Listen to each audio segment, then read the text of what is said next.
Indekos meminta agar kejadian yang menimpa korban Levi diusut tuntas. Desakan ini karena kematiannya dinilai tidak wajar. Kuasa hukum keluarga dosen Untak, Zainal Abidin Petir, meminta polisi mengusut tuntas kasus ini termasuk soal keterlibatan perwira polisi yang saat itu berada di lokasi kejadian. Menurut Zainal, meninggalnya dosen Levi dinilai tidak wajar.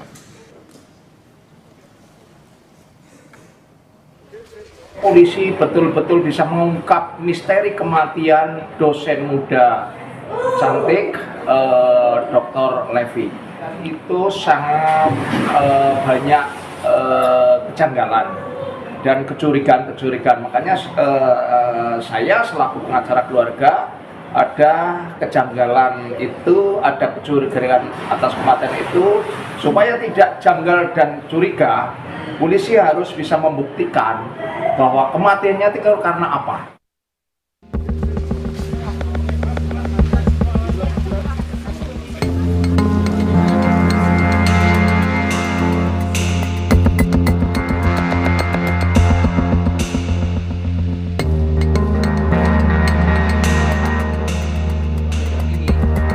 Duka yang dialami keluarga Dwinanda Lincia Levi begitu dalam usai kabar kematian Levi datang. Levi, dosen Universitas 17 Agustus atau Untak Semarang, ditemukan tewas di kamar indekos hotel Senin 17 November 2025. Peristiwa tewasnya Levi diketahui usai dilaporkan AKBP Basuki yang belakangan diketahui memiliki hubungan asmara dengan almarhumah. Basuki menjadi saksi kunci dalam peristiwa ini. Tak berapa lama polisi kemudian menyatakan AKBP Basuki dipatsuskan atau ditahan selama 20 hari karena melakukan pelanggaran berat kode etik Polri terkait hubungannya dengan almarhumah. Selain proses pelanggaran kode etik AKBP Basuki, polisi masih menyelidiki kasus kematian Levi. Pendalaman dilakukan untuk mengungkap ada tidaknya tindak pidana di kematian Levi.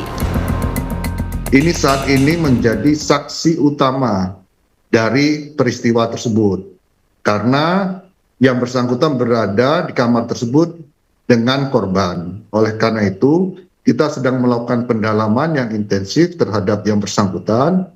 Diharapkan nanti hasil pendalaman yang dilakukan oleh penyidik ini nanti akan kita sandingkan dengan bukti-bukti yang lain.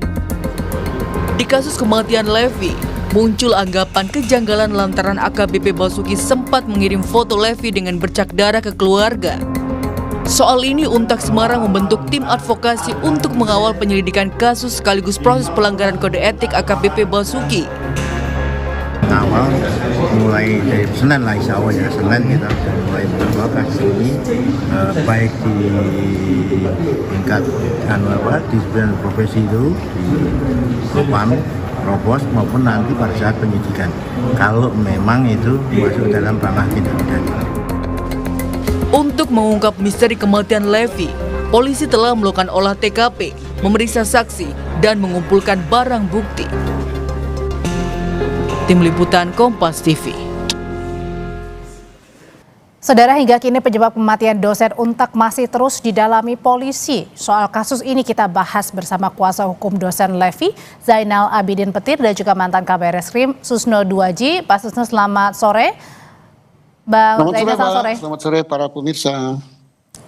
Ya, saya mau ke Bang Zainal dulu selaku kuasa hukum dosen Levi ya, atau keluarga dosen Levi. Saya mau tanya Bang Zainal, jadi yang keluarga maksud ada kematian yang tidak wajar. Bagian mana kematian yang dianggap keluarga ini sangat tidak wajar?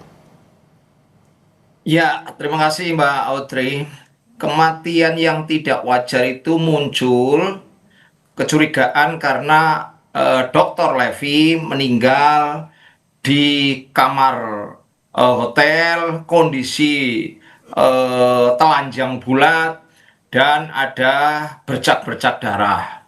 Ini kan dianggap tidak wajar, dan ada kecurigaan, keluarga curiga sebetulnya meninggalnya karena apa.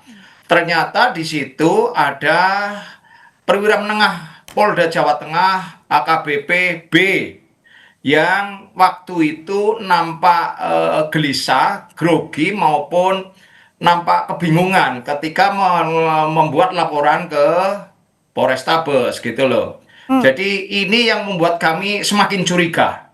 Apalagi waktu itu AKBPB berusaha mau minta barang bukti, Oke. baik laptop maupun HP. Bang Zainal, Ini oke.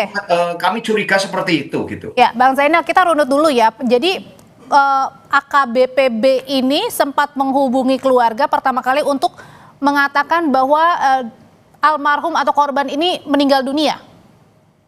Oh bukan, yang menghubungi itu bukan AKBPB. AKBPB kan kemudian lapor ke polisi, tapi dari kejadian jam 5.30 itu selangnya lama untuk lapor ke polisi, ke Polrestabes itu. Kemudian selanjutnya yang membuat curiga kami, kenapa seorang perwira menengah, aparat penegak hukum juga ada apa ya? Karena kakaknya AKBP itu di situ mencantumkan nama Dr. Levi menjadi keluarga, satu keluarga. Oh, ini di kartu ada keluarga apa? ya? Ini kan mencurigakan sekali gitu loh. Apakah memang betul bahwa sekarang itu mulai terungkap ada hubungan asmara atau gimana lah? Ketika ada hubungan asmara, kenapa kok sampai ada meninggal dunia itu loh? Ini kan semakin curiga. Bang Maka saya Zainal. minta kepada polisi, Kapolda Jawa Tengah, Kapolda Jawa Tengah Pekewo, yo Kapolri, kan begitu Pak Susno Duaji. Iya. Supaya harus diungkap supaya polisi baik. Saya minta ungkap seterang-terangnya supaya polisi baik. Bukan saya membenci polisi loh. Polisi sekarang lagi Oke. cukup jelek di mata masyarakat. Baik. Coba sebetulnya kematiannya karena apa gitu loh. Oke, ini yang masih dipertanyakan Pak Susno adalah kematiannya karena apa? Karena banyak kejanggalan yang ditemukan oleh keluarga Pak Susno. Nah, kalau dilihatnya sendiri Pak Susno, ada dugaan-dugaan apa sih? Meskipun ini masih diselidiki ya oleh penyidik. Baik, dari segi kematian ini kita pertama mengucapkan duka kepada pihak keluarga ya. Yang kedua, kita berterima kasih Polda Jawa Tengah telah menempatkan AKBPB ke dalam tempat khusus ya, rumah, artinya itu sama dengan ditahan 20 hari. Tapi dengan sangkaan melakukan pelanggaran kode etik. Di luar sangkaan kode etik ini harus diungkap sesuai Pak Zainal katakan tadi, penyebab kematian. Nah, penyebab kematian ini bisa mengarah kepada kematian biasa, bisa kematian tidak wajar. Tapi melihat kondisi TKP, korban dalam kondisi tidak berpakaian, ada bercak darah, kemudian mengapa bertinggal satu tempat atau satu kamar dengan AKBP-B, nah ini maka cenderung atau besar sekali kemungkinan meninggalnya tidak wajar. Nah, tidak wajar itu bisa karena dibunuh, bisa karena bunuh diri, bisa karena kecelakaan. Nah, bagaimana untuk jawabnya? Menjawabnya itu tentunya Polri tidak bisa main terka-terka. Polri harus menunjukkan profesionalisme dengan cara melakukan pemeriksaan TKP, kemudian dengan melakukan hal-hal yang bersifat scientific crime investigation, yaitu visum luar dan visum dalam dan otopsi. Nanti akan terjawab apa penyebab kematian. Oke, Pak Susno, pada saat kejadian itu kan di dalam kamar ya AKBPB ini, kira-kira kita menduga-duga, kira-kira apa sih yang menjadi penyebab dari kematian korban? Di dalamnya juga ada AKBPP yang saat ini sudah dipasoskan. Ya, kematiannya itu tidak bisa diduga-duga tapi terjawab secara eksak dengan hasil otopsi. Hasil otopsi itu bisa dikarenakan misalnya menelan obat. Nah, obat itu bisa ditelan sendiri atau ditelankan orang. Bisa dikasih racun, racunnya diminum sendiri, bisa diminumkan oleh orang. Bisa karena suatu kekerasan, kekerasannya itu bisa dia mukul diri sendiri atau dipukul orang lain. Bisa karena menusuk diri sendiri kalau ada senjata tajam, bisa karena ditusuk orang lain dan lain-lain. Itu tidak akan lama ya, buliran waktu beberapa hari. Saya yakin kalau ada kemauan, polisi sudah lengkap peralatannya di laboratorium akan mengungkap penyebab kematiannya. Oke. Setelah kematiannya sebab, maka timbul pertanyaan siapa. Nah, untuk siapa itu di situ sudah ada AKBP B. Nah, yang apa menyerahkan diri ya? hubungan AKBP B ini terhadap kematian itu nanti akan diungkap dengan sidik jari, akan diungkap dengan CCTV kalau ada, akan diungkap dengan keterangan saksi-saksi lain, dan juga hasil laborat itu akan sangat berbicara menunjukkan siapa pelakunya. Pak Susno, ini kan AKBP Basukinya sudah menyerahkan diri, sudah dipatsuskan. Kira-kira butuh waktu berapa lama untuk bisa mengungkap kematian dari dosen Levi ini? Saya kira tidak lama ya, hasil pemeriksaan laborat itu tidak akan berbulan-bulan, bisa hanya 1 minggu, kemudian dari saksi-saksi dan dari alat bukti lain kan ada sidik jari, ada CCTV kalau ada dan sebagainya, dan juga ada keterangan dari AKBP B sendiri, dia kan bisa bicara, bisa disidik sekarang ini. Tapi kita tidak boleh langsung percaya dengan apa yang dijelaskan. Nah, yang lebih penting dari itu, bahwa perlu dikawal oleh Pak Zainal dan juga oleh keluarga dan kita semua, bahwa penyelesaian kasus ini tidak cukup dengan pemeriksaan kode etik. Ya, diperiksa kode etik itu melanggar kode etik karena berada di serumah dengan perempuan dewasa, tidak nikah dan sebagainya. Tetapi selebih dari itu ada dugaan melakukan tindak pidana kriminal, apakah penganiayaan, apakah pembunuhan, kalau pembunuhan apakah pembunuhan berencana, apakah pembunuhan tidak berencana dan lain sebagainya. Oke, kita balik lagi ke Bang Zainal. Bang Zainal, pada saat dulu-dulu kan kita dengar-dengar dari tahun 2020 ya antara korban dan AKBP Basuki ini punya hubungan khusus ya? Itu apakah sudah diketahui oleh keluarga korban ini, sempat gak cerita curhat mungkin kepada pihak keluarga mengenai status hubungan? Jadi keluarga sampai saat ini tidak tahu ada hubungan asmara atau hubungan khusus. Hanya mulai menebak-nebak. Karena kenapa kok sampai satu kakak kepala keluarga di kartu keluarganya itu, sementara dia masih ada istri dan anak, 1 perempuan. Yang kedua ditemukan kok 1 kamar. Nah, ini mulai kecurigaan, apakah ada hubungan asmara. Begitu. Jadi sama sekali keluarga yang ada di Purwokerto maupun kakaknya yang ada di Jakarta, bapak ibu kan sudah meninggal ini. Bapak ibu sudah meninggal, kemudian tinggal kakaknya saja karena saudaranya hanya 2 di Jakarta.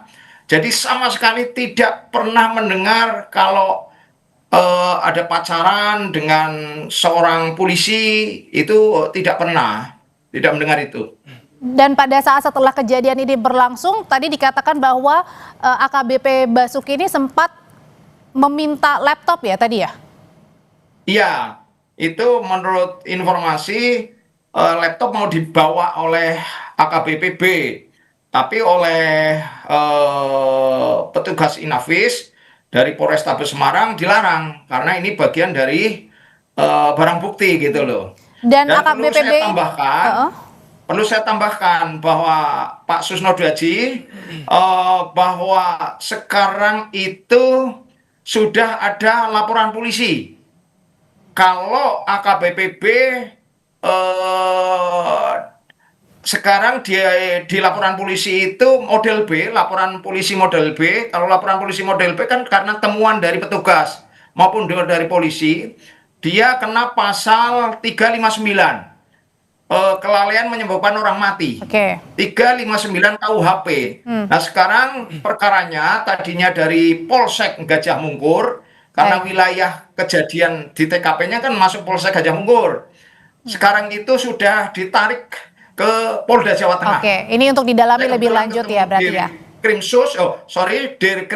Direktur Kriminal Umum Polda Jawa Tengah. Waktu itu saya mau membuat laporan untuk pidananya. Dia sudah sampaikan sudah ada LP-nya, Mas Petir. Oke. Jadi nggak perlu laporan lagi. Oke, Oke, siap. baik. Gitu. Bang Zainal, kalau gitu saya mau tanya ke Pak Susno. Pak Susno, tadi penerapan pasal 359 yang berhubungan dengan kelalaian yang menyebabkan atau mengakibatkan orang meninggal dunia, apakah itu tepat atau harus didalami lebih dalam lagi nih? Harus didalami ya, tapi kenapa didalami? Mungkin ini untuk cepatnya pihak penyidik tidak hanya melakukan pelanggaran kode etik tapi sudah mengarah kepada kriminal. 359 itu adalah karena lalainya menyebabkan meninggalnya orang lain, itu kriminal. Tetapi lebih dari itu bisa berkembang menjadi peristiwa penganiayaan, bisa berkembang kepada pembunuhan. Pembunuhan pun bisa pembunuhan bisa pembunuhan berencana. Oke, Kalau baik. pembunuhan berencana itu ancaman hukumannya sangat berat, tapi ini akan berkembang dia. Dan ingat di catatan, untuk menyidik peristiwa seperti ini tidak perlu ada laporan polisi. Tapi kalau ada laporan polisi ya bagus. Pak, ini bukan delik Oke. aduan, ini delik biasa gitu. Yang pasti sampai dengan sekarang masih diselidiki dan AKBPB ini sudah dipasuskan ya dan tidak berhenti sampai di situ saja diharapkan. Terima kasih mantan Kabar Reskrim Susno 2J dan juga Zainal Abidin, kuasa hukum dosen Levi Terima atau kasih. keluarga dosen Pak Levi. Zainal, Terima kasih. selamat sore. Selamat sore, Bapak. Pak Susno 2J. Ya. Mantap. Saudara, usai jeda kami akan kembali dengan informasi ganggu pengguna jalan. Proses pembersihan lumpur yang berada di jembatan Curah Kobokan, Lumajang terus dilakukan petugas.